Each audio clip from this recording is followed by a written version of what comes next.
السلام عليكم ورحمة الله وبركاته. الحمد لله رب العالمين والعاقبة للمتقين والصلاة والسلام على رسوله الكريم أما بعد. قال الله تعالى في القرآن العظيم وفي الفرقان المجيد: أعوذ بالله من الشيطان الرجيم. بسم الله الرحمن الرحيم. إن الله لا يغير ما بقوم حتى يغير ما بأنفسهم. صدق الله العظيم. قال نبينا صلى الله عليه وسلم: الكلمة الحكمة ضالة المؤمن فحيث وجدها فهو أحق بها. وقال كما عليه الصلاة والسلام. கோட்டக்குப்பம் ரஹ்மத் நகர் மஸ்ஜிதில் அனுமதி நடத்தும் மாதாந்திர பயான் சிறப்பான முறையிலே நடந்து கொண்டிருக்கிறது. மாதம் அல்ஹம்துலில்லாஹ். இதனுடைய நற்கூலிகளை அல்லாஹ் தஆலா பள்ளி நிர்வாகத்திற்கும் பள்ளி இமாம்களுக்கும் மஹல்லவாசிகளுக்கும் நாளை மறுமையிலும் வழங்குவானாக. ஆமீன்.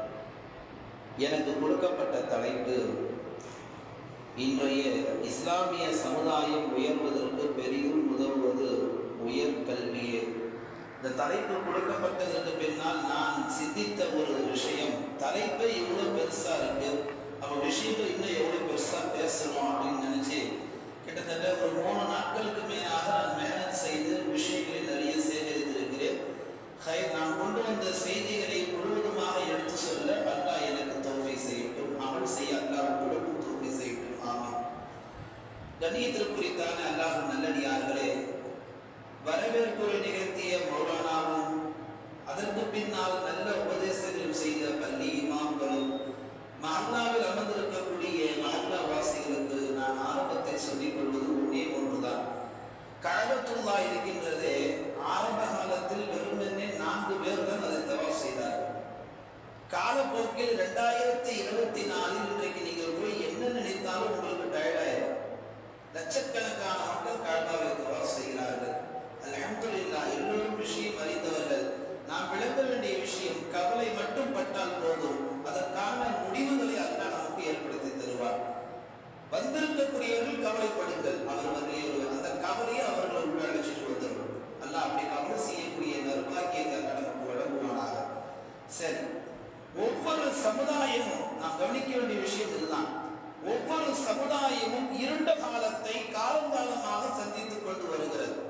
குறிப்பாக அது முஸ்லிம் சமுதாயம் மட்டும் விதிவிலக்கல்ல, அதுவும் காலங்காலமாக ஒரு இருண்ட சமுதாயமாகத்தான் இருக்கிறது. அப்படி பார்க்கின்ற பட்சத்தில் 17ஆம் நூற்றாண்டிலிருந்து 20ஆம் நூற்றாண்டு வரைக்கும் கிட்டத்தட்ட 400 நூற்றாண்டுகள். இந்த 400 நூற்றாண்டுகளில் முஸ்லிம்கள் எந்த ஒரு முன்னேற்ற பாதைக்கும் எந்த ஒரு முயற்சிகளையும் மேற்கொள்ளாதவர்களாகவும் தங்களுடைய மேற்படிப்பை தொடராதவர்களாகவும் மார்க்கத்தினுடைய கல்வியை கற்காதவர்களாகவும் இப்படியே கடந்து வந்ததினால் இன்றைக்கு நாம் பார்க்கிறோம் இந்த முஸ்லிம்களுடைய நிலை மிக படுமோசமானதாக இருக்கிறது. கண்ணிமிக்க எல்லாம் நல்லடியார்களே, தற்போது இந்த 21ஆம் நூற்றாண்டில் உலகத்துடைய முற்றத்தில் நாம் பார்க்கிறோம் முஸ்லிம் சமுதாயம் சற்று தலை தூக்கி இருக்கிறது. மார்க்க கல்வியிலும் சரி உலக கல்வியிலும் சரி சற்று தலை ஓங்கி இருக்கிறது என்று சொன்னால் அது மிகையான சொல்லல்ல, உண்மை யதார்த்தம் அதுதான். இன்றைக்கு நிறைய முஸ்லிம் குடும்பங்கள் தங்கள் பிள்ளைகளை படிக்க வைப்பதில் ரொம்ப ஆர்வம் காட்டுகிறார்கள், ரொம்ப அக்கறையும் எடுக்கிறார்கள்.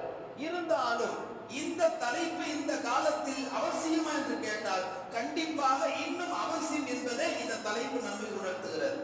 எந்த அடிப்படையில் என்று சொன்னால், இந்த மார்க்கத்தை பொறுத்த வரைக்கும் முஸ்லிம் சமூகம் இந்த கல்வியை தங்களுடைய பிள்ளைகளை படிக்க வைப்பதில் இப்பொழுது கொஞ்சம் கவனம் கூட எடுத்து படிக்க வைப்பதில் கொஞ்சம் மேம்பட்டு அந்த பிள்ளைகளை படிக்க வைக்கிறார்கள். வரவேற்கத்தக்க விஷயம்.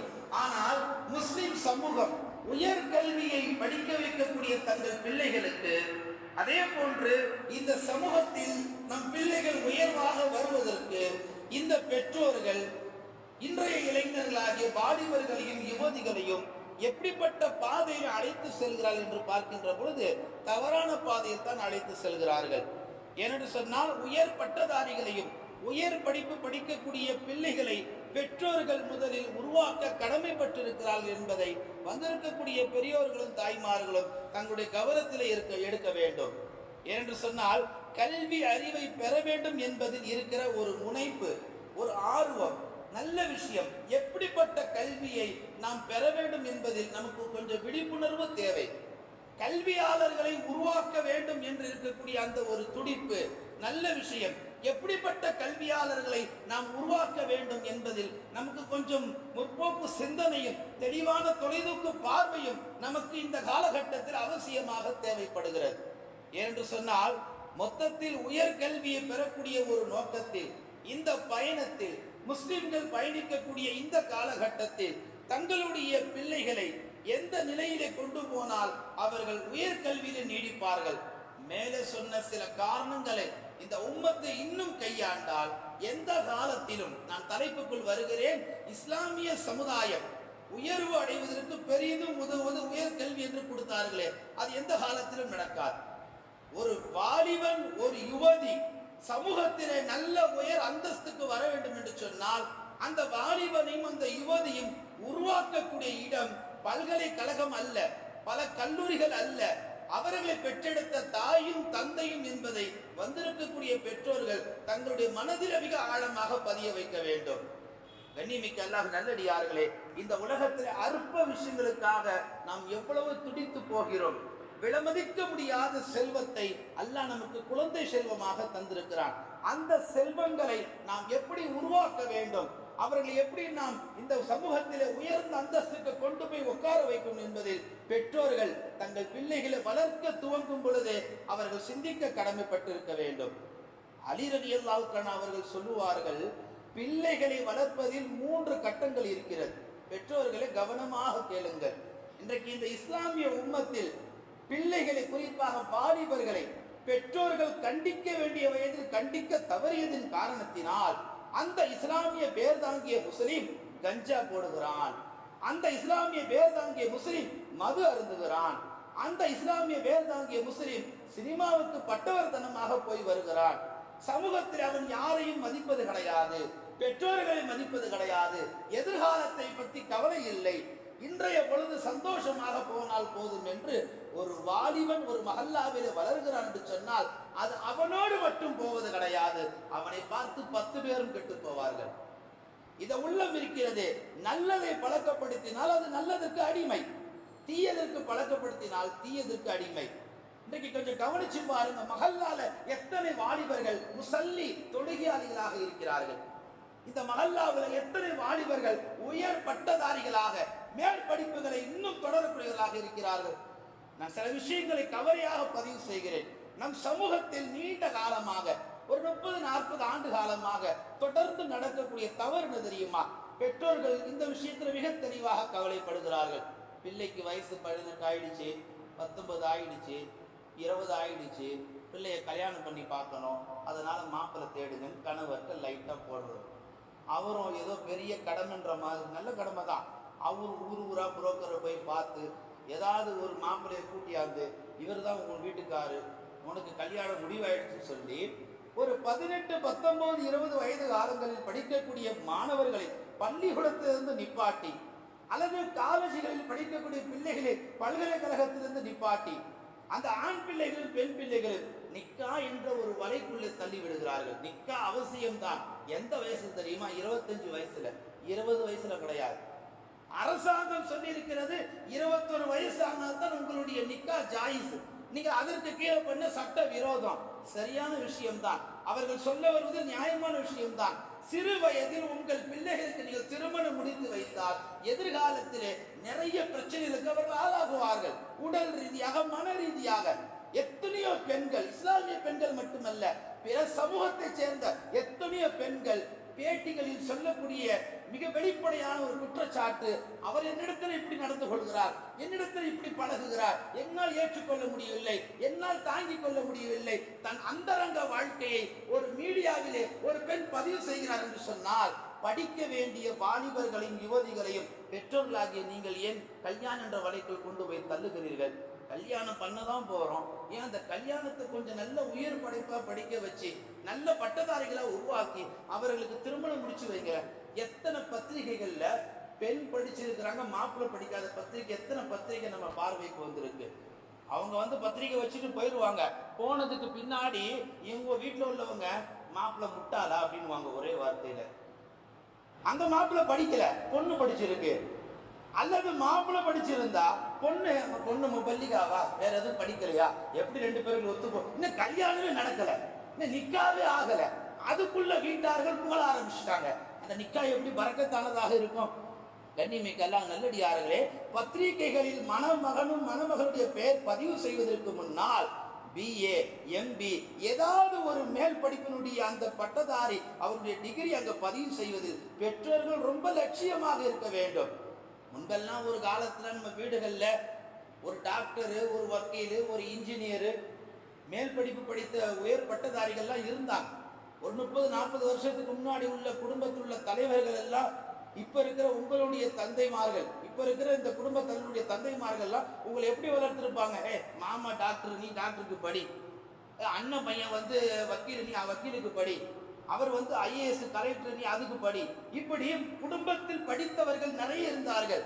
அவர்களுடைய படிப்பை எல்லாம் முன்னிறுத்தி அவர்கள் டாக்டர், நீ டாக்டருக்கு படி, அவர்கள் வக்கீல், நீ வக்கீலுக்கு படி, அவர் இன்ஜினியர், நீ இன்ஜினியருக்கு படி என்று முன்னோர்களுடைய படிப்பை முன்னுதாரணமாக காட்டி தங்கள் பிள்ளைகளை இப்பொழுது குடும்ப தலைவர்களாக தலைவியாக இருக்கக்கூடிய உங்களை என்ன செய்தார்கள்? குடும்பத்தில் இருக்கக்கூடிய முன்னோர்களை முன்னுதாரணம் காட்டி உங்களை படிக்க வைத்தார்கள்.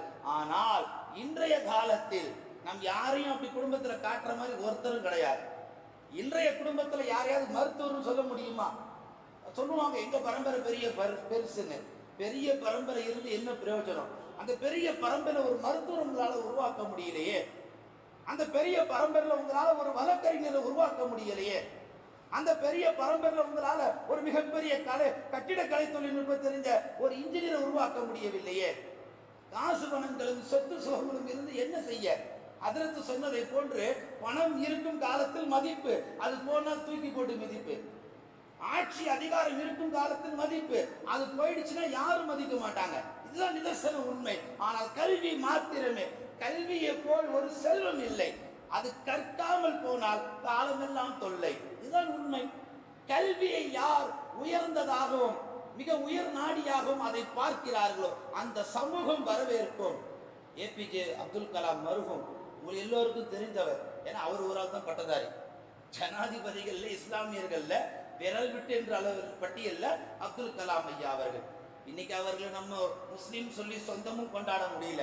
தனியா ஒரு கபர்ஸ்தானை உருவாக்கியாச்சு, ஒரு வலையை உண்டாக்கியாச்சு. வருஷம் ஏதோ அவுளியாவுக்கு போய் ஜியாரத் செய்யற மாதிரி அவங்களுக்கு போய் ஜியாரத் செய்யக்கூடிய மக்கள் உருவாயிட்டாங்க.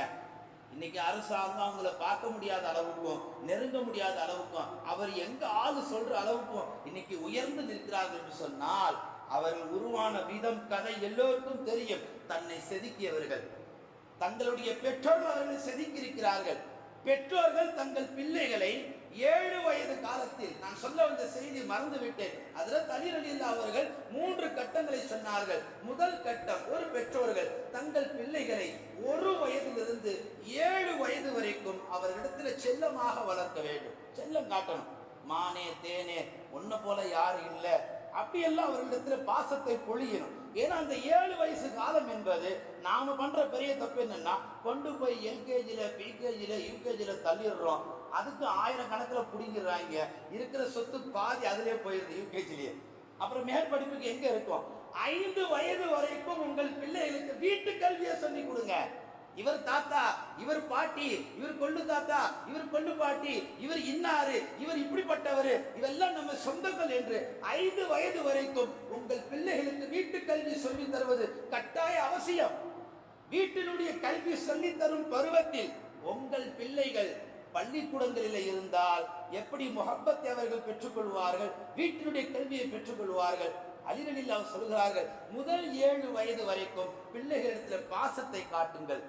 7லிருந்து 14 2வது கட்ட பருவம் இருக்குது அல்லவா, அந்த பருவத்திலே தாயும் தந்தையும் தங்கள் பிள்ளைகளுக்கு ஹலால் ஹராம்களை சொல்லிக் கொடுங்கள். இதுதான் சரி, இதுதான் தவறு என்று அவருக்கு புரிய வையுங்கள். தொழுகை விட்டால் என்ன தண்டனை, நோன்பை விட்டால் என்ன தண்டனை, குர்ஆனை ஓத கற்றுக்கொள்ளாவிட்டால் என்ன கேள்வி என்றெல்லாம் அவர்களுக்கு சொல்லிக் கொடுங்கள். 14லிருந்து 21 வயது, அடுத்த 3வது கட்ட 7 வயது பருவம் அவர்களிடத்திலே மிக கடுமையானதாகவும் கண்டிப்பானதாகவும் மிக எச்சரிக்கையாகவும் அவர்களிடத்தில் நீங்கள் வளர்த்தாக வேண்டும். இந்த 3 கட்ட பருவங்களை ஒரு பெற்றோர் கடந்து விட்டார் என்று சொன்னால் நீங்கள் கவலைப்பட தேவையில்லை, அவர்கள் வளர்ந்து விட்டார்கள் என்று அர்த்தம்.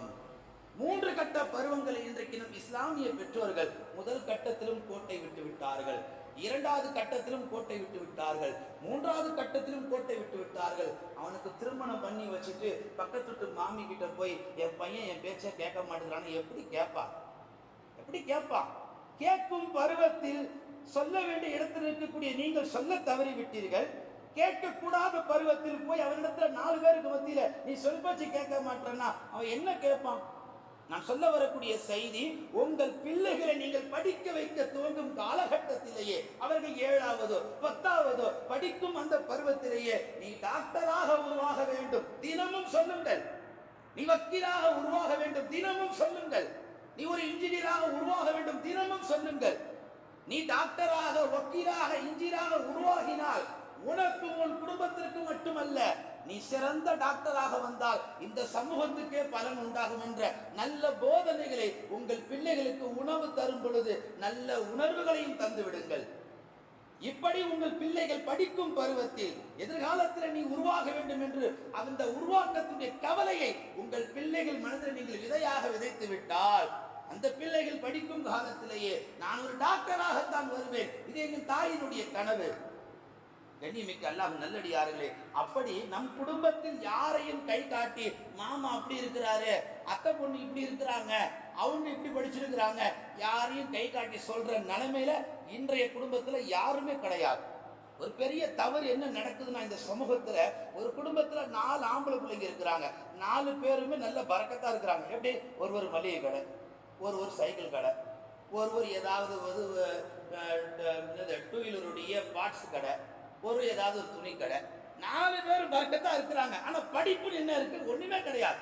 ஆனா 4 பிள்ளைகளுடைய மனைவி மாதிரி படிச்சிருக்கிறாங்க.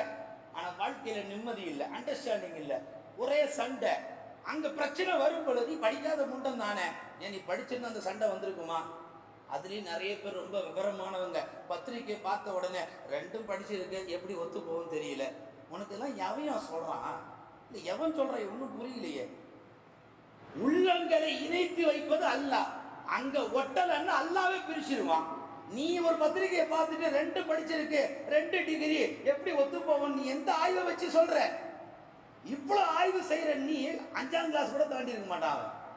கண்ணியமிக்க அல்ல, நான் இதெல்லாம் ஏன் சொல்லி காட்டுறேன்னா, இந்த சமூகம் இருண்ட காலத்தை காலங்காலமாகவே சந்தித்து கொண்டு வந்து கொண்டிருக்கிறது.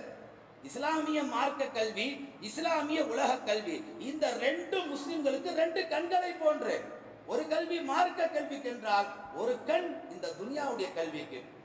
சூரத்துல காஷியாவை நீங்க எடுத்து தர்ஜுமா பண்ணி பாருங்க, அல்லாஹ் என்னென்னலாம் அந்த சூறால பேசுறான். ஒட்டகத்தை எப்படி படைச்சேன்னு பார்க்கலையா?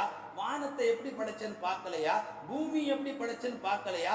சிந்திக்க வேண்டாமா என்று சூரத்துல காஷியாவில் அல்லாஹ் பேசுகிறானே. கண்ணியமிக்க அல்லாஹ் நல்லடியார்களே, இதெல்லாம் சொல்லக்கூடிய நோக்கம், ஒரு முஸ்லிம் எந்த காலத்தில் எப்படிப்பட்டவனாக உருவாக வேண்டும், அவனை உருவாக்க வேண்டும். அவன் உருவானால், அவனை உருவாக்கினால், இந்த சமூகத்தில் அவன் உயர் படிப்பை தொடர்கின்ற பொழுது, அந்த படிப்பை முடிக்கின்ற பொழுது அவனால் இந்த சமூகத்துக்கு உயர்வு கிடைக்குமா என்று கேட்டால் சத்தியமாக கிடைக்கும். இது உண்மை. 2 நாளைக்கு முன்னாடி வலைதளங்கள்ல ஒரு காணொலியை பார்த்தேன். அதுல மாற்றார்களுடைய பிணங்களை எரிக்கக்கூடிய ஒரு பிண எரிப்பாளி தன்னுடைய வாழ்வினுடைய ரகசியத்தையும் தான் வளர்ந்து வந்த பாதையை தெளிவாக போட்டு வைக்கிறார். ஒருவர் பேட்டி கேட்கிறார், நீங்க பிணை எரிக்கிறவரு, இது எப்படி உங்க பரம்பரையா செய்யறீங்களா?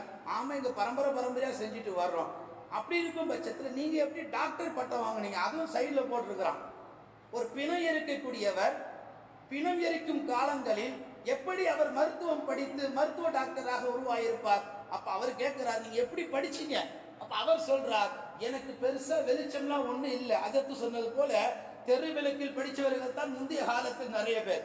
எங்க தாத்தாலாம் சிவில் இன்ஜினியர், தெருனுடைய வெளிச்சத்துல உட்கார்ந்து படிச்சவர் தான். ஆனா இன்னைக்கு நிறைய பேர் படிக்கிறாங்க, நிறைய பட்டதாரிகளை உருவாக்கிறாங்க. ஆனா பலன் இல்லை. துனியாவுடைய கல்வி, மார்க்க கல்வி நாம பிரிச்சிட்டோம். உலமாக்களுக்கு நான் ஒரு வேண்டுகோள் விடுப்பேன், என்ன என்று சொன்னால், தயவு கூர்ந்து இனி வரக்கூடிய காலங்களில் மார்க்க கல்வியை படியுங்கள், மார்க்க கல்வியை கற்றுக்கொள்ளுங்கள் என்று மார்க்க கல்வியை மட்டும் ஃபர்தாக காட்டிவிட வேண்டாம். நாம் அப்படி காட்டி காட்டி காட்டி இந்த சமூகத்திலே மற்ற உயர்கல்வியை மேற்படிப்பை தொடர்வதற்கு இந்த சமூகத்தில் கொஞ்சம் கூட சிந்தனை இல்லாமல் போய்விட்டது. கண்ணியமிக்க அல்லாஹ் நல்லடியார்களே, வளர்ப்பவர்கள் சரியானவர்களாக இருந்தால் எந்த வாலிபனும் யுவதியும் கெட்டு போக மாட்டான். அவன் சொல்லி காமிக்கிறான், இந்த பிணங்களை நான் எரிப்பேன், எரிக்கும் காலங்களில் அந்த பிணங்களினுடைய அந்த நெருப்பு வெளிச்சத்தில் தான் என்னுடைய மேற்படிப்பை நான் தொடர்ந்தேன் என்பதாக சொல்லும் பொழுது, அதை கேட்கும் பொழுது எனக்குள் ஒரு பொறாமை வந்தது. என் வீட்டில் அப்படியெல்லாம் வறுமை இல்லை, எவ்வளோ வெளிச்சம் இருந்தது, படித்திருக்கலாமே. ஒருவருடைய சாதனை, ஒருவருடைய உயர்ந்து நிற்கும் அந்த உச்சத்தை நாம் பார்த்தால் தான் நமக்கு ஒரு ஆசை பிறக்கும். இங்க பார்க்கறதுக்கு நேரம் இல்லையே, இங்க சிந்திக்கிறதுக்கு நேரம் இல்லையே. அல்லாஹ் குர்ஆன்ல அதை தான் அற்புதமாக பேசுவான். இன்னல்லாஹ லா யுகையிரு மா பிகௌமின் ஹத்தா யுகையிரு மா பிஅன்ஃபுஸிஹிம். நிச்சயமாக ஒரு கூட்டம் தங்களை தாங்களே அவர்கள் முற்படுத்திக் கொள்ளாவிட்டால், உயர்த்தி கொள்ளாவிட்டால் அல்லாஹ் அந்த கூட்டத்தை உயர்த்த மாட்டான். பெற்றோர்கள் நீங்க தங்கள் பிள்ளைகளை நல்ல உருவாக்கத்தை கொண்டு உருவாக்க வேண்டும் என்று நீங்கள் நினைக்காதவரை உங்கள் பிள்ளைகள் எந்த படிப்பையும் தேர்ந்தெடுக்க மாட்டாங்க. 10வது முடிச்ச உடனே இவனே வாப்பாட்ட சொல்லுவான், விசா எடுக்கிறது, இதுக்கு மேலே என் நியாயம் படிக்கணும், ஆனால் நானே சொல்லலாம் தான் இருந்தேன், நீயே சொல்லிட்ட. அந்த பக்கம் இப்படியே போயிட்டு இருந்தா எப்படி தான் நகை விலை ஏற்றி போதில்லை, சீக்கிரமா நல்ல இடமா ஒன்று பார்க்கறது. காலங்கள் எப்படி இருக்கும், பிள்ளைகள் எப்படி இருப்பார்கள்? குர்ஆன் ஆயத்துக்கு நேர் அர்த்தம் அப்படித்தான். நீங்களாக உங்கள் சிந்தனைகளை, உங்களுடைய லட்சியங்களை, உங்களுடைய கனவுகளை நீங்களாக உருவாக்காத வரைக்கும், சிந்திக்காத வரைக்கும் நான் உங்களை ஒன்றும் செய்ய மாட்டேன். நீ முயற்சி செஞ்சா நான் உனக்கு உதவி செய்கிறேன். இப்ராஹிம் அலைஹிஸ்ஸலாம் சொன்னதை போன்று கஅபத்துல்லா கட்டி முடிஞ்சிருச்சு. அல்லாஹ் சொன்னா எல்லாருக்கும் அழைப்பு கொடு. இப்ராஹிம் அலைஹிஸ்ஸலாம், நான் எப்படி எல்லாருக்கும் அழைப்பு கொடுக்க முடியும், எப்படி கேட்கும்? நீ கொடு, அழைப்பு கொடுப்பது உன் பணி, அதை கொண்டு போய் சேர்ப்பது என் பணி என்றான் அல்லாஹ் ரப்புல் ஆலமீன். பெற்றோர்கள் தங்கள் பிள்ளைகளை எதிர்காலத்தில் சிறந்த மேற்படிப்பு பட்டதாரிகளாக உருவாக்க நீங்கள் கனவுகளை உள்ளத்தில் கொண்டு வராத வரைக்கும் அல்லாஹ் உங்கள் பிள்ளைகளுக்கு நல்ல எதிர்காலத்தை தர மாட்டான். எப்படிப்பட்ட முஸ்லிம்கள், எப்படிப்பட்ட பிள்ளைகளை நாம் உருவாக்க வேண்டும் என்று சொன்னால் அல்லாஹ் குர்ஆனில் சொல்லுகிறான், யா அய்யுஹன் நம்லு உத்ஹுலு மசாகினக்கும் லா யஅதிமன்னக்கும் சுலைமான். ஒரு எறும்பு தன்னுடைய எறும்பு பட்டாளத்திற்கு சொல்லுகிறது, சுலைமானுடைய ஆட்சியாளர் படைப்பட்டாளம் வருகிறது, நீங்கள் எல்லாம் உங்கள் பொந்துகளில் போய் நுழைந்து கொள்ளுங்கள். அவர்கள் உங்களுக்கு தெரியாதனமா, பொதுவா எறும்பு போனாலே நமக்கு தெரியாது, அதுலயும் அந்த எறும்புகள்ல தலைமை சொல்லுது, தெரியாதனமா மிதிச்சுட்டா என்ன ஆவீங்க, நீங்க போய் உங்க பொந்துகள்ல நுழைஞ்சுக்குங்க. ஒரே ஒரு எறும்பு தான் தன் இனத்திற்கும் தன் சமூகத்திற்கும் அழிவு வந்துவிடக் கூடாது என்று தொலைதூக்கு சிந்தனை. எங்கோ வருகிற சுலைமானுடைய அந்த நடைப்பயணம், அந்த படைப்பட்டாளத்துடைய வேகம், ஒரு சாதாரண ஒரு எறும்பு தன் இனத்தை கவனித்து இனம் அழிந்து விடக்கூடாது என்று கவலைப்பட்டு ஒட்டுமொத்த எறும்பையும் பாதுகாக்கிறது என்று சொன்னால், இந்த எறும்பின் வழியாக அல்லாஹ் இந்த உம்மத்திற்கு அற்புத பாடத்தை வைத்திருக்கிறான். ஒரு எறும்பு தன் இனத்தை பாதுகாப்பதை போன்று ஒவ்வொரு வீட்டில் இருக்கக்கூடிய முஸ்லிம் பெற்றோர்கள் தங்கள் பிள்ளைகளை பாதுகாப்பதில் எவ்வளவு சிறப்புடையவர்களாக செயல்பட வேண்டும் என்பதில் அல்லாஹ் இந்த வரலாற்றின் வழியாக சொல்லி காமிக்கிறான். உயர் கல்வி படித்தால் மட்டும்தான் உங்கள் வீட்டிற்கும் வெளிச்சம், இந்த சமூகத்திற்கும் வெளிச்சம். இல்லாவிட்டால் உங்கள் வீடும் நாடும் இருண்டதாகவே இருக்கும். சமூகத்தில் உயர்கல்வி முஸ்லிம்கள் தேடக்கூடிய அந்த சிந்தனை சற்றேறக்குரிய ஒரு ரொம்ப காலமாக ஒரு சிதைவையும், ஒரு மிகப்பெரிய சரிவையும், ஒரு மிகப்பெரிய இழப்பை நோக்கி போய் கொண்டிருக்கிறது. நிறைய பேர் என்ன பண்றாங்கன்னா, படிக்கும் காலத்துல கர்மாந்திர பிடிச்ச காதலை பண்றாங்க. இவர் சொல்றாரு, நான் 10th பாஸ் பண்ணா எனக்கு ஒரு பைக் வாங்கி தருவீங்க. இவர் ஆர்டர் போடுறார், செவுல பார்த்து ஒன்று வைக்கணும். நீங்க வைக்க தவறியதின் காரணத்தினால்தான் அவன் உங்களிடத்துல டிமாண்ட் வைக்கிறான், நீ வாங்கித்தான் நான் படிக்கிறேன். அப்படி அவங்க அத்தாமா உங்களை வளர்த்தாங்க, என்ன பண்ணிடுவான்? அவன் ஒன்றும் பண்ண மாட்டான், ஒரு மரம் மறப்பான், பதிலுக்கு நீங்க மரங்க அவன் உட்காந்துருவான். இந்த உலகத்தில் ஒரு 2 நபர்கள் ஒன்று சந்திக்கிறார்கள், 2 பேரும் பகை வெளிப்படுத்தக்கூடியவர்கள். இங்க யார் ஜெயிக்கிறான்னு கேட்டீங்கன்னா, முதல்ல யார் குரல் கொடுக்கிறானோ, முதல்ல யார் தன்னுடைய வேகத்தை வெளிப்படுத்துகிறானோ அவன் தான் உண்மையான வீரன். இங்க பிள்ளைகள்கிட்ட நீங்க கொஞ்சம் இறங்குறதுனால அவன் வீரனா மாறிடுறான், நீங்க கோழையாயிடுறீங்க. கண்ணியமிக்க அல்லாஹ் நல்லடியார்களே, படிக்கும் காலத்தில் இவர்களுக்கு வாகனங்களை வாங்கி தருவதும், பாக்கெட்டுக்கு காசு பணங்களை அள்ளி விடுவதும், பிள்ளைகளுக்கு மொபைல் போன்களை வாங்கி தருவதும், ஏதோ ஒரு ஆட்டோவில் ஏற்றி அனுப்புவதும், இப்படி எத்தனையோ விஷயங்களில் பெற்றோர்கள் கவனம் இல்லாமல் போனதன் காரணத்தினால் அவர்கள் படிக்க வேண்டிய படிப்பு 4 ஆண்டு, அல்லது 5 ஆண்டு, இவன் 2 வருஷத்துலேயே அதை முடிச்சுட்டு வந்துடுறான். என்ன இன்ட்ரெஸ்ட் இல்லை, ஒரே வார்த்தை, படிப்பில் எனக்கு ஒன்றும் பெருசாக இல்லை, எனக்கு படிப்பு வரல. அதில் இந்த சினிமா நடிகர்கள் ஆங்காங்க மேடைகளை பிடிச்சிக்கிட்டு நமக்கு அது வரல இது வரல. உனக்கு எது வரலன்னா தொலைஞ்சி எங்கேயாவது போய் தொலைய வேண்டியதானே, எதுக்குடா வருங்கால சமுதாயத்தை கெடுத்து குட்டிச்சோறு ஆக்குறீங்க?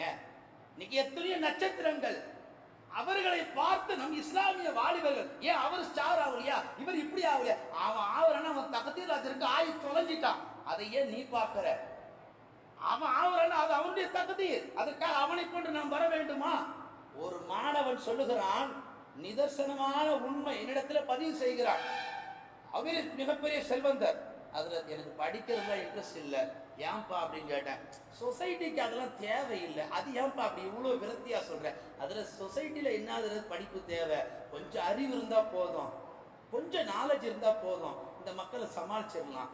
படிக்கும் பருவத்திலேயே இவனுடைய உள்ளத்தில் சிந்தனையில் எப்படிப்பட்ட ஒரு விஷமத்தனமான ஒரு எண்ணம் வந்திருக்கு? யாரு விதைச்சது? பெற்றோர்களா, ஆசிரியர்களா? சத்தியமாக கிடையாது. சினிமா நடிகர்கள் மட்டுமே அந்த பாவம் அவர்கள் குடும்பத்திற்கு போய் சேரட்டும். எத்தனையோ இயக்குநர்களுடைய பிள்ளைகள் டாக்டருக்கு படிச்சுட்டு கேவலம் பணம் காசுக்காக, கேவலம் அற்ப உடலை 4 பேரும் பார்க்கறதுக்காக வேண்டி சினிமாவில் நாசமாகி படிச்ச படிக்கு பிரயோஜனம் இல்லாம எத்தனை சினிமா இயக்குநருடைய மகள்கள் வருங்கால தலைமுறைகளை கெடுத்துக் கொண்டிருக்கிறாங்க தெரியுமா? ஒரு பேட்டியில ஒரு இயக்குநருடைய மகள் சொல்லுகிறாள், நான் படித்த படிப்புக்கும் செய்யக்கூடிய தொழிலுக்கும் அறவே சம்பந்தம் இல்லை. இது சொல்ல உனக்கு வெக்கமா இல்லை? கண்ணியமிக்க அல்லாஹ் நல்லடியார்களே, துனியா வாழ்க்கை ஒரு முறைதான். அதை நாம் முறையாக சிந்தித்து செயல்பட்டால் இந்த சமூகத்தில் நமக்கு உயர்வு உண்டாகும். அதே சமூகத்தில் உயர் படிப்புகளோடு நாம் வந்து நின்றால் இந்த அரசாங்கம் நம் வீட்டை தேடி வரும். இது சத்தியம். அப்துல் கலாம் ஐயா அவர்கள் மரணித்து விட்டார்கள். மரணித்தது ஒரு இடம், உடலை கொண்டு போக இன்னொரு இடம் மஷூரா போய் கொண்டிருக்கு. சொந்த மண்ணில் தான் அடக்கம் செய்யப்பட வேண்டும், சொந்த மண்ணுக்கு தான் எடுத்து வர வேண்டும் என்று குடும்பத்தார்கள் சொல்ல, சொந்த மண்ணுக்கு அரசாங்கம் கொண்டாந்து ஒப்படைத்ததல்லவா? சொந்த மண்ணில் ஒப்படைத்த அடுத்த கணம் ஊரும் உலகம் ஒன்று சேர்ந்தது. பிரதமர் உட்பட எல்லோரும் வந்தார்கள். பார்த்தமல்லவா காணொலியை? எத்தனை நடிகர்கள் வந்தார்கள், எத்தனை பெரிய பட்டதாரிகள் வந்தார்கள், அரசியல் தலைவர்கள் வந்தார்கள், ஊர் பொதுமக்கள் வந்தார்கள். இன்னும் கூட்டம் ஓய்ந்த பாடு இல்லை. இது எல்லாம் என்ன, இந்த முகத்துக்காக வேண்டி நினைக்கிறீங்களா? இல்லை இல்லை, அவர்கள் வாழ்வில் வாலிபத்தில் அவர்கள் செய்த சாதனைக்காக, அவர்கள் கற்ற கல்விக்காக. ஆலிம் சாவா அப்துல் கலாம் ஐயா அவர்கள் ஹாபிஸாவா? இன்னைக்கு அந்த மரியாதை ஆலிம் சாகும் ஹாபிஸாகும் கிடைக்கிறது கிடையாது. ஏதோ பிரெட்ல ஜாம் போடுற மாதிரி ஆலிம் சாகும் ஹாபிஸாகும் அப்படிப்பட்ட மரியாதைகள் இந்த சமூகம் வைத்திருக்கிறது. ஆலிம்களையும் ஹாபிஸ்களையும் கண்ணியப்படுத்துங்க. உங்கள் பிள்ளைகள் அல்லாஹ் சமூகத்துல கண்ணியப்படுத்துவார். நான் சொல்ல வரக்கூடிய செய்தி, உயர் படிப்பு படித்தால் மட்டுமே ஹயாத்தா இருந்தாலும் மரியாதை, நீங்க மௌத்தாய் பிரேதமா போனாலும் உங்க உடலுக்கு மரியாதை. நான் சொல்ல வரக்கூடிய செய்தி ஆழமாக கவனிக்கப்பட வேண்டும். அற்ப மண்புழுவை வைத்து எத்தனை இஸ்லாமியர்கள் முன்பு ஒரு காலத்தில் அதை அற்புத உயிராக மாற்றி இருக்கிறார்கள். சாதாரண பாசுமதி பிரியாணி அரிசி இருக்கல்லவா, அது நம்ம இஸ்லாமிய இனத்தை சேர்ந்த ஒரு முஸ்லிம் என்ன செய்கிறார்? அதனுடைய விதையை கண்டுபிடிக்கிறார். எத்தனை விஷயங்கள், ஆள் கடலில் இருக்கக்கூடிய மீன்களை எல்லாம் ஆராய்ச்சி செய்த இஸ்லாமியர்கள் எத்தனை பேர்? மரபணு மாற்றத்தில் முனைப்பையும் நல்ல ஒரு மாற்றத்தில் கொண்டு வந்த இஸ்லாமியர்கள் எத்தனை பேர்? இன்னைக்கு மனநல வியாதிக்கு நாம் என்ன செய்யறோம்? டாக்டர்கிட்ட போறோம். ஆனா இந்த மனநல வியாதிக்கு நல்ல மருந்தை கண்டுபிடிச்சது நம்ம இஸ்லாமியர் தான். எப்படின்னு கேட்டீங்கன்னா, உஹுது போர்க்களத்துல ஸல்லல்லாஹு அலைஹி வஸல்லம் அவர்கள் இறந்து விட்டார் என்ற செய்தியை இறைவன் சொல்லாவிட்டால் அந்த சஹாபாக்களுக்கு எங்கிருந்து வீரம் வந்திருக்கும்? எங்கிருந்து ஒரு துடிப்பு வந்திருக்கும்?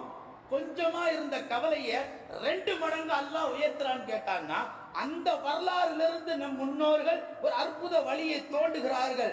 ஒரு மனநல வியாதிக்கு சிறந்த மருத்துவ மருந்து என்னன்னு கேட்டீங்கன்னா, மாத்திரையும் கிடையாது, ஊசியும் கிடையாது. அவ எந்த பாதிப்புல இருக்கிறானோ அதை விட கொஞ்சம் கூடுதல் பாதிப்பு நீங்க கொடுத்துட்டீங்கன்னா அதுல இருந்து வெளியே வந்துருவான். இவையெல்லாம் சொல்லப்படக்கூடிய காரணங்கள் என்னவென்று சொன்னால், தங்கள் பிள்ளைகளுக்கு நீங்கள் சிறந்த பாதை உருவாக்கி விடுங்கள். இங்க பாதை உருவாக்க ஆட்கள் இல்லை. நான் முன்பு ஒரு ஜும்மாவில் சொன்னது ஞாபகம். இங்க நிறைய பேர் மீன் வாங்கி தர தயாரா இருக்கிறாங்க. நான் என்ன சொல்ல வருகிறேன்னு கேட்டீங்கன்னா, மீன் வாங்கி தராதீங்க, மீன் பிடிக்க வலையை வாங்கி கொடுத்து மீன் பிடிக்கிற வித்தையை கத்து கொடுத்துருங்க. அவன் இறங்கி போவான் கடல்ல. இங்க என்ன ஆகி போயிடுச்சு? நீ போனா மூழ்கிடுவ, நீ போனா போயிருவ, உனக்கு அந்த தந்திரம் தெரியாது.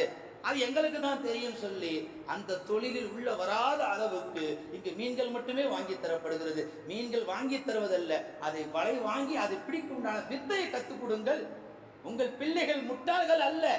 நபிகள் நாயகம் ஸல்லல்லாஹு அலைஹி வஸல்லம் சொன்னார்கள், மனிதர்கள் எல்லாம் தங்கம் வெள்ளியை போன்று சுரங்க பாதை உடையவர்கள். அந்த தங்கம் வெள்ளி எப்படி அதில் சுரங்கத்தில் தங்கத்தையும் வெள்ளியும் நம்மால் தோண்டி எடுக்க முடிகிறதோ, அதுபோன்று உங்கள் பிள்ளைகள் ஒவ்வொருவரும் தங்கம் வெள்ளியை போன்றவர்கள்.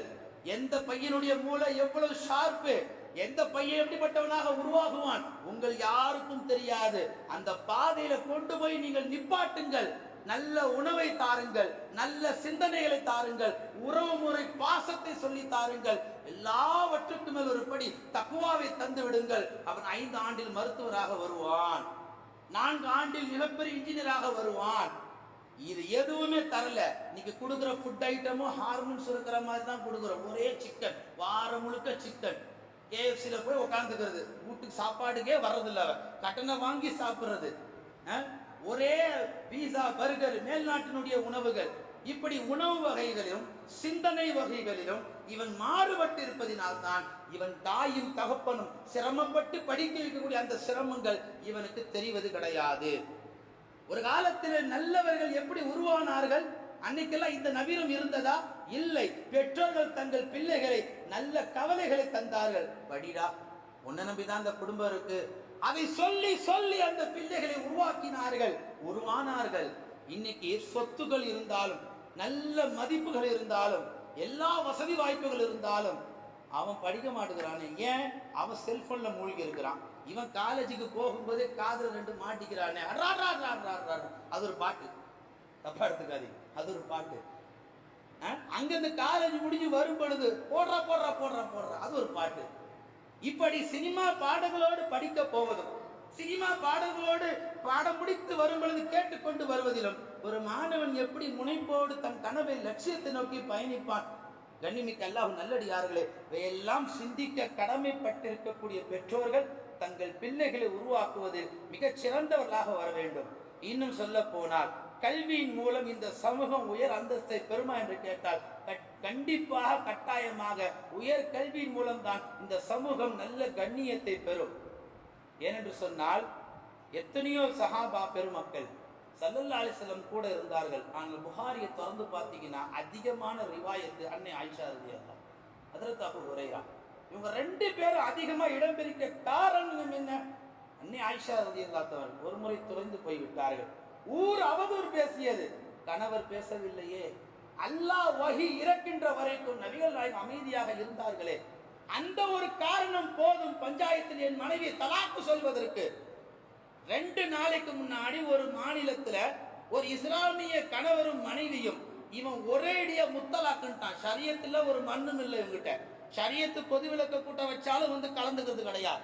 எந்த பயானுக்கு ஜும்மாவுக்கு முதலாளா உட்கார்றது கிடையாது. இமாம் இந்த படி ஏறினா அவர் அந்த படி ஏறுறார். இப்படி இருந்தா ஷரியத்து எப்படி அவருக்கு தெரியும்? ஒரு தம்பதி, ஒரு கணவர் தன் மனைவியை முத்தலாக்குன்னு ஒரேடி அடிச்சுட்டு ஜாயிஸ் கிடையாது. அப்படி இருக்கும் பட்சத்தில் அந்த அம்மாவும் தலாக்கு ஜாயிஸ் ஆயிடுச்சுன்னு சொல்லி வேறு மாற்றார் ஒருவனை திருமணம் செய்து கொண்டு இந்த கணவனை கழட்டி விட்ட சம்பவம் ஒரு வீடியோ வைரலாகி வருது. இதுல விஷயம் என்னன்னு பாத்தீங்கன்னா, அந்த இஸ்லாமிய பெண்ணை கோயிலுக்கு அழைத்து போய் பசுவினுடைய மூத்திரத்தால் அவளை குளிப்பாட்டி இன்னும் ஏகப்பட்ட நஜிசுகள் எல்லாம் அவள் மீது ஊற்றி அதுதான் பரிசுத்தம் என்று அவளை தன் மதத்தின் பக்கம் இழுத்த ஒரு அவலம், கேவலம் வலைதளங்களில பார்க்க முடியுது என்று சொன்னால், இங்க மார்க்க படிப்புல விழிப்புணர்வு இல்லை, உலக படிப்புல விழிப்புணர்வு இல்லை. கண்ணியமிக்க அல்லாஹ் நல்லடியார்களே, அன்னை ஆயிஷா ரலியல்லாஹு அன்ஹா அவர்கள் அந்த ஒரு காரணத்தை சொல்லி நபிகள் நாயகம் அவர்களை வெறுத்திருக்கிறோம் வாழ்நாள் முழுக்க. அதை செய்யவில்லை, தொலைதூர்ப்பு சிந்தனை. இந்த ஒரு தவறின் காரணமாக அன்னை ஆயிஷா பெரிய குற்றவாளி அல்ல. அல்லாஹ்வுடைய தீர்ப்பு வருகின்ற வரைக்கும் பொறுமையாக இருப்போம். பொறுமையாக இருந்த விளைவுதான் புகாரில ஏகப்பட்ட 5 லட்சத்துக்கு மேற்பட்ட ஹதீசுகளுக்கு சொந்தக்காரி ஹஜ்ரத் அன்னை ஆயிஷா ரலியல்லாஹு அன்ஹா அவர்கள். இருண்ட இந்த உம்மத்தை ஹதீஸுடைய வெளிச்சத்துடைய பார்வைக்கு கொண்டு வந்தவர்கள் அன்னை ஆயிஷா ரலியல்லாஹு அன்ஹா அவர்கள். ஹஜ்ரத் அபூ ஹுரைரா ரலியல்லாஹு அன்ஹு அவர்கள் எத்தனை முறை பசியினால், வறுமையினால் பெருமானாருடைய வீட்டு வாசலில் யா ரசூலல்லாஹ் வறுமை வாட்டி வதைக்கிறது, யா அபூபக்கர் சித்திக் வறுமை வாட்டி வதைக்கிறது, யா உமர் ரலியல்லாஹு அவர்கள் வறுமை வாட்டி வதைக்கிறது.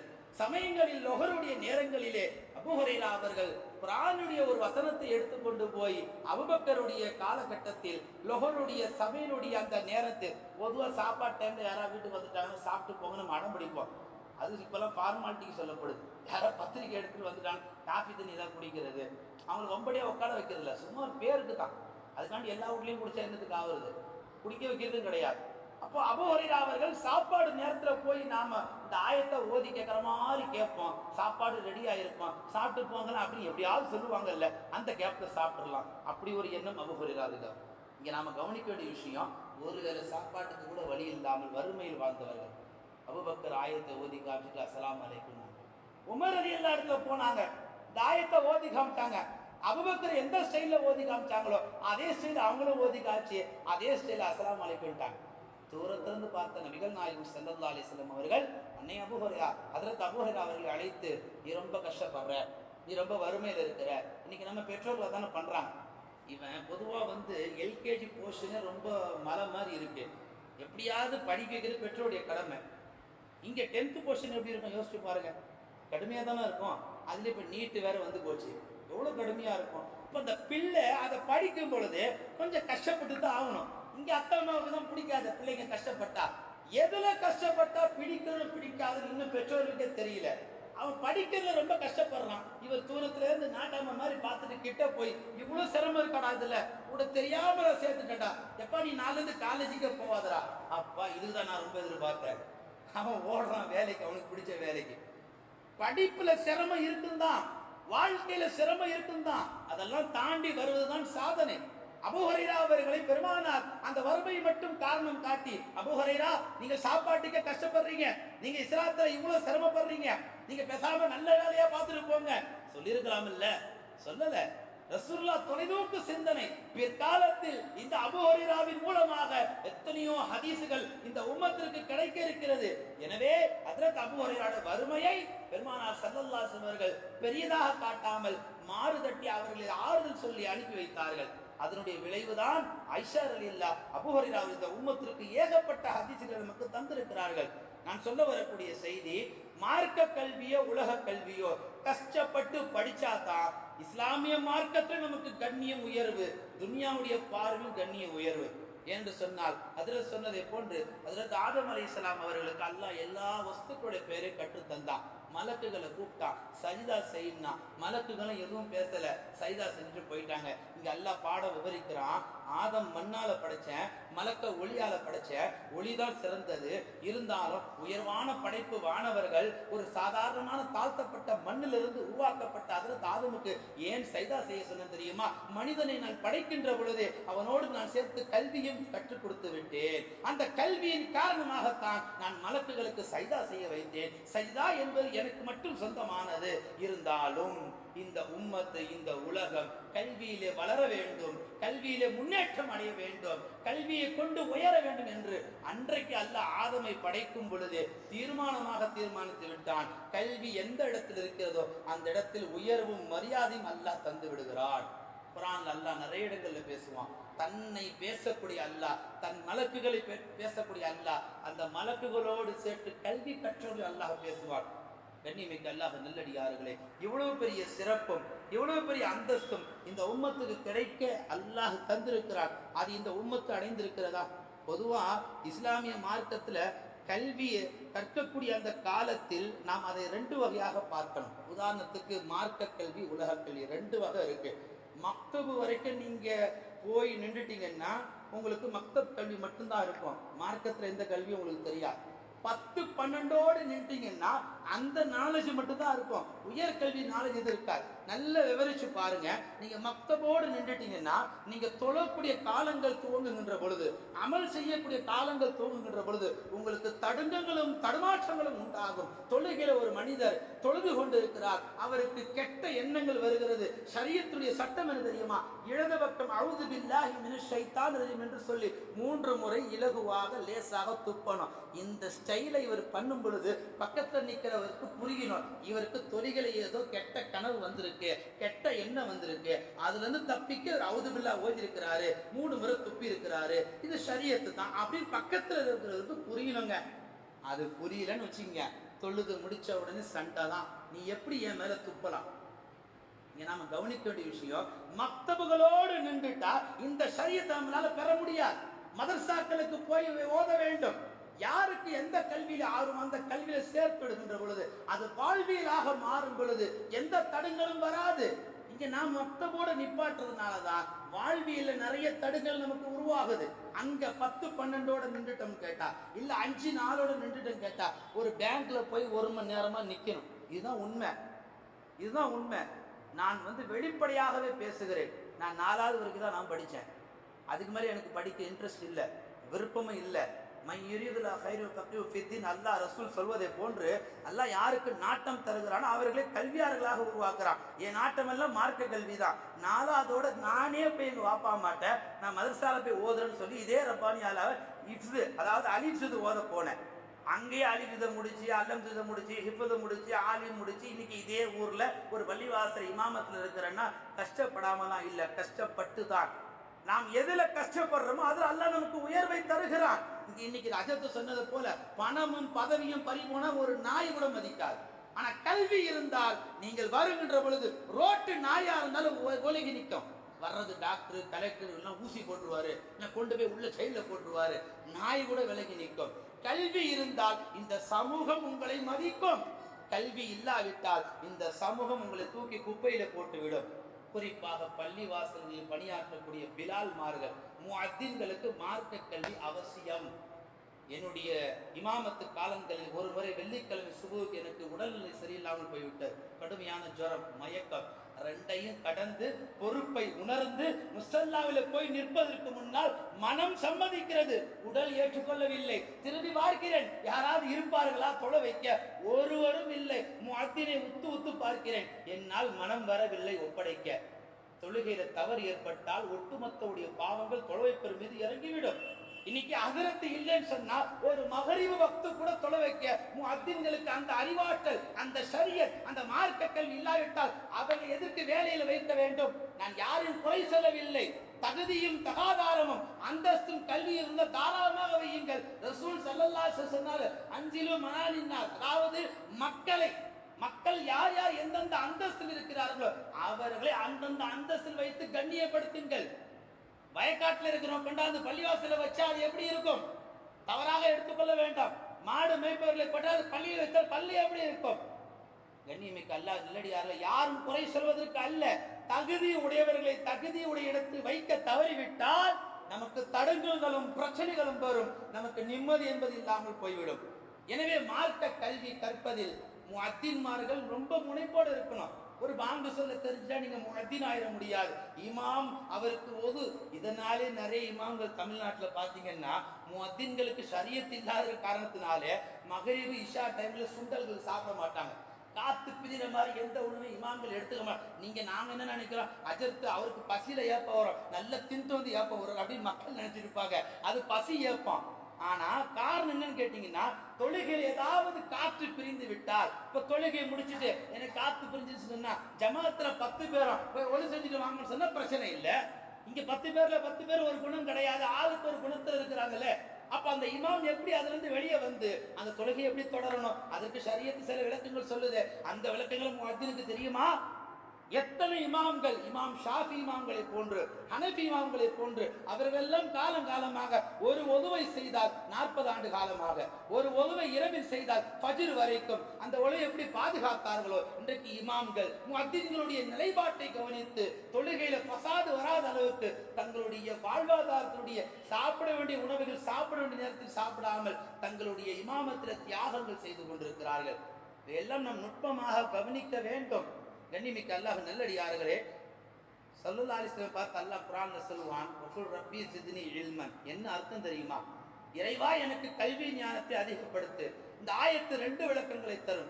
ஒன்று, கல்வியை கற்பதின் மூலம் அதனுடைய அவசியத்தை நமக்கு அதிகப்படுத்துகிறது. 2வது, கல்வியை கற்றுக்கொள்வதில் அதிக மேம்பாடு, அதிக உழைப்பு, அக்கறை, முயற்சி இந்த சமூகத்திற்கு வர வேண்டும். ரசூலுல்லாஹ்வுக்கு 2 முஸாபாவிலே குர்ஆன் ட்ரான்ஸ்லேஷன். ஜிப்ரீல் இஸ்லாம் வந்தாங்க, ஒரு தடவை அனுப்பிச்சாங்க, குர்ஆன் ஓத சொன்னாங்க, வரல. 2வது அனுப்பிச்சாங்க, குர்ஆன் ஓத சொன்னாங்க, முழு குர்ஆன் ஓதுனாங்க. 2 முஸாஃபில குர்ஆன் முழுக்க ஓதிட்டாங்க. இன்னைக்கு அப்படி சாத்தியப்படுமா? ஒரு முசாபாவில் ஒரு முழு குர்ஆனை ஸல்லல்லாஹு அலைஹி வஸல்லம் உள்ளத்தில் அல்லாஹ் இறக்கி வைக்கிறேன்னு சொன்னார். ரசூலுல்லாஹ்வுக்கு எவ்வளவு ஞாபக சக்தி இருந்திருக்கும். அப்படிப்பட்ட ஒரு மாமேதையை பார்த்து அல்லாஹ் சொல்கிறார், ரப்பி ஜித்னி இல்மன், இறைவா எனக்கு கல்வி ஞானத்தை அதிகப்படுத்து என்று நபியே நீங்கள் சொல்லுங்கள் என்று அல்லாஹ் குர்ஆனிலே கட்டளை பிறப்பிக்கிறார் என்று சொன்னால் அது நபிக்கு மட்டும் சொன்னதா? அது நபிக்கு மட்டும் சொன்னதாக இருந்தாலும் நபியின் மூலம் இந்த உம்மத்திற்கு அல்லாஹ் சொல்லுகிறான். யார் யாரெல்லாம் எந்தெந்த கல்வி, அது மார்க்க கல்வியோ உலக கல்வியோ, யார் யாரெல்லாம் எந்தெந்த குறைவில் இருக்கிறதோ அந்த குறைவை நிறைவு செய்து கொள்ளுங்கள். நிறைய பேருக்கு ஒழு செய்ய தெரியல, அந்த ஒழு எப்படி செய்யணும் கத்துக்குங்க. நிறைய பேருக்கு பேங்க்ல போனா, நான் சொல்ல வந்தது மறந்துட்டேன், பேங்க்ல 2 மணிக்கு போனா 4 மணிக்கு தான் வெளியே வர்றார். ஏன்னா இவர் பிரஸ்டீஜ் பார்க்குறவர், கௌரவம் பார்க்குறவர், யார்ட்டையும் போய் உதவி கேட்க மாட்டார், கொஞ்சம் சலான ஃபில் பண்ணி கொடுங்கன்னு சொல்ல மாட்டார். எல்லாம் முடிஞ்சு பேங்க் மேனேஜர், நானும் பார்க்குறேன் 2 மணிலேருந்து நிற்கிறீங்க. ஆமாம் நிற்கிறேங்க, இந்த பணம் போடணும், ஃபில்அப் பண்ணி கொடுத்துட்டு போட்டு போக வேண்டியதாங்க. அது தெரிஞ்ச நான் ஏன் இங்கே நிற்கிறேன்? இத்தனை பேர் வந்தாலும் யார்கிட்ட உதவி கேட்கலாம்ல. கேட்க ஒரு மாதிரியா இருக்கு, இப்படி கண்ணத்தை சொரியுது. அது ஒழுங்காக படிக்கும்போது சொரிஞ்சிருந்தா யாரையும் எதிர்பார்த்துருக்கலாமா? வெண்ணிமிக்க அல்லாஹ் நல்லடியார்களே, இவையெல்லாம் சினிமா நடிகர்கள் நமக்கு எடுத்து சொல்ல மாட்டார்கள். எந்த தலைவர்கள் நமக்கு விளக்கமாக பாடம் நடத்த மாட்டார்கள். பெற்றோர்கள், மதர்சா ஆசிரியர்கள், பல்கலைக்கழக ஆசிரியர்கள், இவர்கள் மட்டுமே இந்த வாலிபர்கள் யுவதிகளை சமூகத்தில் உயர்வடைவதற்கு பாடுபடுவார்கள் ஒழிய அதை மனதில் நாம் பதிய வைக்க வேண்டும். நாம் தவறிவிட்டால் அல்லாஹ் நம்மை பாதுகாக்க வேண்டும். வனாந்தர காட்டில் பாலைவனத்தில் வந்த, பாலைவனத்தில் புற்பூண்டுகள் கூட முளைக்காத இந்த பாலைவனத்தில் ஸல்லல்லாஹு அலைஹி வஸல்லம் நபிமொழிகளை கவனித்து பாருங்கள். மன் சலக்க தரீகன் யல்தமிசு ஃபீஹி இல்மன் ஸஹலல்லாஹு லஹு தரீகன் இலல் ஜன்னா. மார்க்க கல்வியை தேடி யார் பயணிப்பாரோ அவருக்கு சொர்க்கத்தை அல்லாஹ் லேசாக்குகிறான். மன் ஹரஜ ஃபீ தலபில் இல்மி கான ஃபீ சபீலில்லாஹ் ஹத்தா யர்ஜிஅ. மார்க்க கல்வி யார் தேடி புறப்பட்டாரோ அவர் திரும்புகிற வரைக்கும் அல்லாஹ்வுடைய பாதையிலே இருக்கிறார். அல் கலிமத்து ஹிக்மத்து லாலத்துல் முஃமின் ஃபஹைசு வஜதஹா ஃபஹுவ ஹக்கும் பிஹா. ஒரு முஃமினுடைய ஹிக்மத்தான அந்த அறிவு நுட்பம் என்பது தொலைந்து போன ஒரு பொருள். அதை ஒரு முஃமின் எங்கு கண்டாலும் அதை அவன் தேடி கற்றுக்கொள்வதிலும் அதை பெறுவதிலும் ஒரு முஃமினுக்கு உரிமை உண்டு என்று இவையெல்லாம் நபி மொழிகள். பத்ர் போர்ல எத்தனையோ பெரிய கைதிகள் பிடிக்கப்பட்டார்கள். ரசூலுல்லாஹ் சொன்னார்கள், அவர்களை விடுவிக்க ஒரே வழி, அவர்களை கல்வி கற்றவர்கள் யாரோ ஒரு 10 நபருக்கு மார்க்கத்தை சொல்லிக் கொடுத்து எழுத படிக்க சொல்லிக் கொடுத்து அவர்கள் விடுதலையாகி விடலாம். ரசூலுல்லாஹ் எப்பேற்பட்ட சிந்தனையை செய்தார்கள். அதுபோன்று இன்று இஸ்லாமியர்கள் பலர் என்ன செய்கிறார்கள், இந்த உரிமை குரலுக்காக நிறைய போராடுறாங்க. நாங்கள் உரிமை குரல் என்று நிறைய பேர் நிறைய போராட்டங்கள். பிராமணர்கள், யூதர்கள், கிறிஸ்துவர்கள் சிறுபான்மைகள் தான். என்றைக்காவது நாங்கள் சிறுபான்மையை சொல்லியிருக்கிறாங்களா? எல்லா இடத்திலையும் அவர்கள் சிறுபான்மையாக இருந்தாலும் தங்கள் உரிமைக்காக எங்க வந்து நிக்கிற காரணம் என்ன? நாம விட்டதை அவங்க பிடிச்சுக்கிட்டாங்க.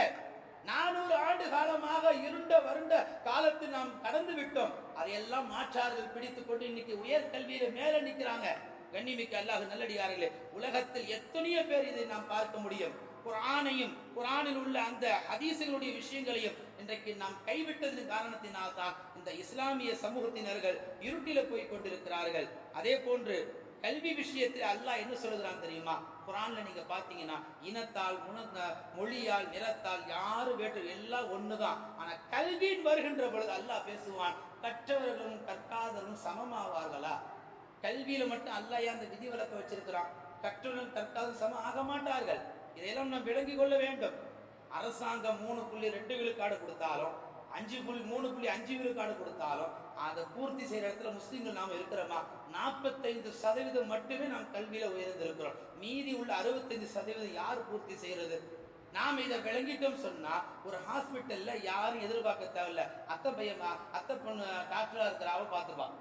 ஒரு நீதிமன்றத்துக்கு போனா நம்ம யாரை நாடுறது தேவையில்லை, மாமா வக்கீல் இருக்கிற அவர் பார்த்துப்பார். ஒரு வீடு கட்டணும், நம்ம யார்கிட்ட போய் கொடுக்கறது? கவலைப்படாத, அண்ணன் பையன் நல்ல இன்ஜினியர் தான், அவன் ஒப்பட. குர்ஆனை திறந்து படியுங்கள். இன்றைக்கு இந்த சமூகத்தில் அந்த குர்ஆனை ஒரு புது வீட்டுக்கும் மௌத்து வீட்டுக்குமே பிக்ஸட் ஆக்கி வச்சிருக்கிறோம். எல்லாம் பாதுகாக்க வேண்டும். அதையெல்லாம் தாண்டி அந்த குர்ஆனை திறந்து தர்ஜுமா பண்ணுங்கள். ஒரு நாளைக்கு ஒரு 5 தர்ஜுமா பண்ண பண்ண பண்ண பண்ண உங்களுக்கு எல்லா கல்வி ஞானமும் அந்த குர்ஆன் ஷரீஃபில் உங்களுக்கு மிக தெள்ள தெளிவாக கிடைத்துவிடும். அதை நாம் படிக்க தவறியதன் காரணத்தினால்தான் இன்றைக்கு நாம் எல்லாவற்றையும் இழந்து வாழுகிறோம். ஒரு கட்டுரையில படித்த ஞாபகம், தங்க குவியல். அந்த தங்க குவியல் மலையின் மீது ஒரு பரதேசி உட்கார்ந்து இருக்கிறான். எப்படிப்பட்ட பரதேசி? வெறுமனே கோமணம் கட்டியிருக்கிறான், கையே ஒரு தட்டை வைத்திருக்கிறான். போவோர் வருவரிடத்தில் பிச்சை எடுக்கிறான்.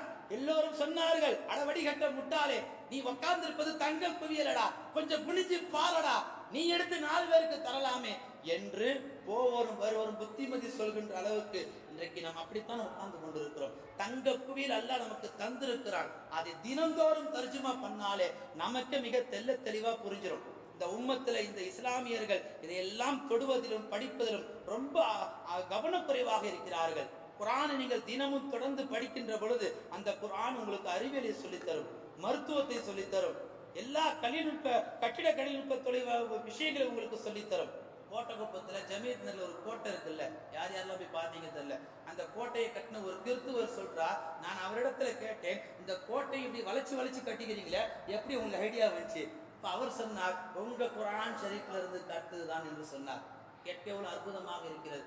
கண்ணிமிக்க அல்லாஹ் நல்லடியார்களே, நான் நிறைவுக்கு வருகிறேன். எத்தனையோ இஸ்லாமியர்கள் தங்கள் பிள்ளைகளை படிக்க வைப்பதில் ரொம்ப கவனக்குறைவாக இருப்பதினால்தான் இந்த உம்மத்து இன்னும் இருட்டிலே வாழ்ந்து கொண்டிருக்கிறது. அல்லாஹ் நம்மை பாதுகாக்க வேண்டும். நாம் அவ்வப்போது கேட்கக்கூடிய ஒரு நபிமொழிதான் ரசூலுல்லாஹ் சொன்னதை போன்று, சீனம் தேசம் சென்றாவது நீ மார்க்க கல்வியை பெற்றுக்கொள், சிங்கத்தின் வாயில் ஹதீஸ் இருந்தாலும் அதை நீ பெற்றுக்கொள். சொன்ன நோக்கம் என்ன? இதுக்காண்டி சீனாக்கு ஓட முடியாது, இதுக்காண்டி காட்டில் போய் சிங்கத்தினுடைய வாயை திறக்க முடியாது. கடினம் இருந்தாலும் அந்த கடினத்தை தாண்டி நீ கல்வியை கற்றால் தான் உன் வாழ்வு உயரும், இந்த சமூகத்தில் நீ உயர்வாய், உன்னால் இந்த சமூகத்துக்கு உயர்வு கிடைக்கும் என்பதில் நான் உங்களுடைய மனதில் விதையாக பதிவு செய்கிறேன். இதை சிந்தனையாக எடுத்துக்கொள்ளுங்கள். இன்ஷா அல்லாஹ் உங்கள் பிள்ளைகளுக்கு நல்ல ஆலோசனைகளையும் நல்ல மஷூராக்களையும் உயர் படிப்பு படிப்பதற்கு நல்ல ஐடியாக்களையும் பெற்றோர்களாக நீங்கள் தயவு செய்து கொடுத்து விடுங்கள். உங்கள் வறுமைக்காக, நீங்க சொந்த வீடு கட்டுறதுக்காக வேண்டி, கூட பிறந்த அக்கா தங்கச்சியை கல்யாணம் பண்ணி கொடுக்கறதுக்காக வேண்டி, ஆண் பிள்ளையோ பெண் பிள்ளையோ எல்லாவற்றையும் இழப்பதற்காக உங்கள் பிள்ளைகளுடைய எதிர்காலத்தை தயவு செய்து குழி தோண்டி புதைச்சிடாதீங்க. 3 மனிதர்கள், 3வது மனிதர் மழை பெய்தால் அந்த மழை அந்த பூமி உள்வாங்கிக் கொள்ளும், உள்வாங்கியதனுடைய வெளிப்பாடு அதனால் புற்புண்டுகளுக்கு நல்ல பலன்கள் உண்டாகும். 3வது பூமியாக 3வது மனிதராக இருங்கள், நீங்கள் பலன் பெறுங்கள். நீங்கள் பலன் பெறாவிட்டால் உங்கள் பிள்ளைகளாவது மார்க்கத்திலும் உலகத்திலும் பரம்பெற வையுங்கள். எல்லாம் வல்ல அல்லாஹு தஆலா இந்த இஸ்லாமிய உம்மத்தை எல்லா துறையிலையும் உயர்த்த எல்லா காலங்களிலும் உதவி செய்வானாக. வாய்ப்பளித்த அல்லாஹ்வுக்கு அல்ஹம்துலில்லாஹ் என்று சொல்லி வாய்ப்பளித்த இந்த நிர்வாகத்திற்கு என்னுடைய நன்றி